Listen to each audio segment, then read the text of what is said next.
What's going on, Studio Sports? It's your boy Quay bringing you some NBA updates. I was literally, for some reason, I'm just asleep when everything's going down. Tomorrow, I promise you, I'm gonna be up all night. I'm gonna be up all night waiting because in the middle of my sleep, one of the other biggest trades of the season went down. The Spurs are getting De'Aaron Fox, Jordan McLaughlin. The Kings are getting Zach LaVine, Teddy Sissoko, 3 first-round picks, 3 second-round picks, and the Bulls get Zach Collins, Trey Jones, Kevin Huerter, and their own 2025 first-round pick back via the San Antonio Spurs. Let's break it all down real quick, right? So, to me, the Kings are officially in full rebuild mode. I really don't see them holding on to the core that they have right now. You know, DeMar DeRozan is a very, very aging small forward. He's still one of the better NBA players, if we're being honest. You know, still always clutch as he is, but he's aging, right? Same thing with Zach LaVine. I don't see he's an all-star caliber player still, but I really just don't see Zach LaVine fitting into the Kings timeline, especially with the younger players that they do have. Keegan Murray is obviously probably going to be one of the safer picks, but I mean, at the same time, they got rid of Tyrese Halliburton, so who knows? No one on that Kings squad is safe anymore. But the first person that I am expecting to see get shipped off this offseason is Domantas Sabonis. I really don't see him sticking around, only for the simple fact that he has such high trade value right now that the Kings are probably, if not before the trade deadline, this offseason, I don't see Domantas Sabonis staying in Sacramento King. And the other part is, so a lot of people are like, oh, Sacramento Kings have 3 first-round picks. They get 3 second-round picks. Really, in all honesty, they only have 2 first-round picks, and none of them are really going to be that good. Because, yes, even though they have the Charlotte Hornet 2025 first-round pick, it's the Charlotte Hornets, and it's a protected pick. It's top 14 protected. So the Charlotte Hornets are still probably going to be a lottery team for the foreseeable future unless something that snaps in the metal ball. So that's going to be conveyed into 2 second-round picks. And if I'm sure it's 2 second-round picks, if not, it's going to be nothing. But if I'm not mistaken, this first gets conveyed into 2 second-round picks, if not. And then, it's the Spurs. It's the Spurs first-round pick. The Spurs are going to be good for a while now, including Wemby, De'Aaron Fox, Stephon Castle, Devin Vassell. I really don't see that first-round pick meaning anything, and the same thing goes for their 3rd first-round pick that they got in this whole trade, right? So the Kings are officially in full rebuild mode. What are they going to do with all these picks? I really don't know, but I mean, time will just tell. Now, obviously, the Spurs get their franchise point guard. I am expecting heavy moves in the offseason if they jump back into playing, because they were circling that for a while, right?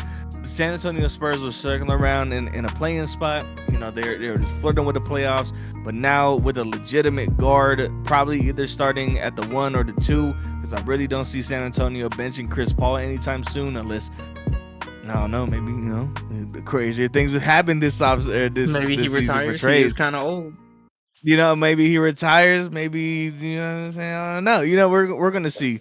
But the Spurs get anywhere close to the playoffs. If they make the playoffs, I'm expecting very heavy moves in the offseason for them, which is great for San Antonio. San Antonio basketball, you should be very, very happy with this situation.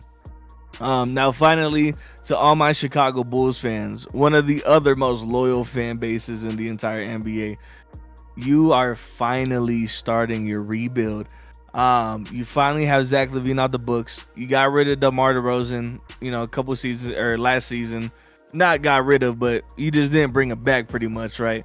And now I'm expecting Vucevic to be gone. I really don't see Vucevic staying around before or by after this trade deadline. I'm expecting Vucevic either in a Lakers jersey or somewhere else. I'm hoping a Lakers jersey, but we'll honestly see.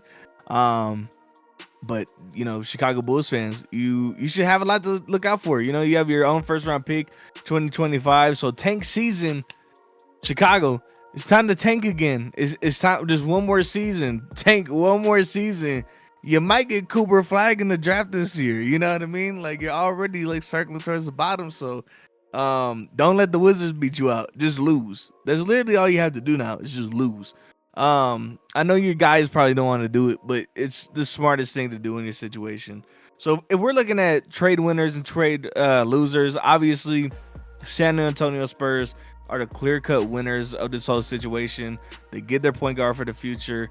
De'Aaron Fox said to Clutch Sports, "Hey, I want to go to San Antonio. I don't want to be in Sacramento no more.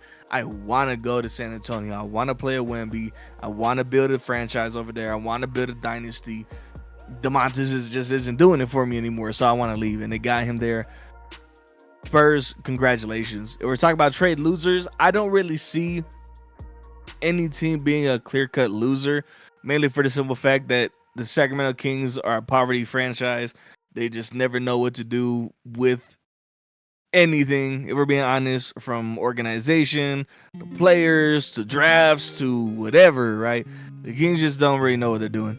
And the same thing goes for the Bulls. I can't really say that the Bulls are a poverty franchise because obviously Jordan, it's kind of sad when it's been almost 20 years and the only thing I guess you have Derrick Rose to go thank for too. Shout out to D Rose. Let me not be disrespectful.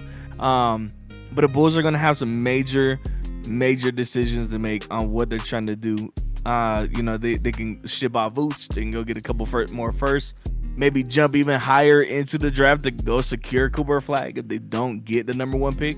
But it's going to be very interesting to see how this offseason is going about. And that's really it. So shout out to the San Antonio Spurs for winning this trade. Obviously, again, as more news comes in with the trade deadline around, we're going to be very active. We're going to be very, very active on this channel. And, we'll see what goes on. Real quick. Something that pops in my mind, because you got Wemby on the Spurs. How does Fox fit in with Wemby? How do those two play well enough to be able to almost synchronize their playing to where it's not a second thought, like somebody throwing a deep shot to Jamar Chase or Justin Jefferson? They're gonna be great, right? Only for the simple fact that De'Aaron Fox has never been a consistent 3-point shooter in his career. You wish the best for him, especially with him being a guard, but he's just never been a consistent 3-point shooter. But that's the best part about having a 7-foot something center being able to knock down logo threes on what it feels like on command. And then you have the rest of the team: Jeremy Sohan shooting threes, Stephon Castle, Devin Vassell shooting threes from the outside. It's going to work very well because you have a point guard that loves to be more paint dominant, which is very rare in guards nowadays. He's a paint dominant guard, one of the best slashers in the league, and really just overall best clutch point guards in the league. Even though he's probably going to be moved to the 2 spot, going to the Spurs. It's going to be very interesting. I see a lot of pick and rolls. I see a lot of dimes. I see a lot more assists. This team's going to be scary. I told folks, this team's going to be really, really scary going forward. If they get one more good piece, like I'm not expecting a superstar, but like if you get a player like, and again, this isn't saying that they're going, but this is just like in my mind, you get a player like Michael Porter Jr., you get a Kentavious Caldwell-Pope, you maybe try to fleece the Kings for Keegan Murray back, like a nice little 3-and-D wing. That team could be scary, and they can make a real push. They can make a real push until Wemby is. I really project Wemby to be the most dominant player, if not second most dominant player in the NBA by his 3rd season. So that's going to be all from us here at Studio Sports. Make sure that you follow. Make sure that you subscribe. Make sure you follow us on all socials. You can find me specifically on socials at Palinka's Burner on Twitter, at Palinka's Burner on Instagram, and then obviously you have at Studio Sports 23 on Twitter and on Instagram. And then we'll see you soon. Key.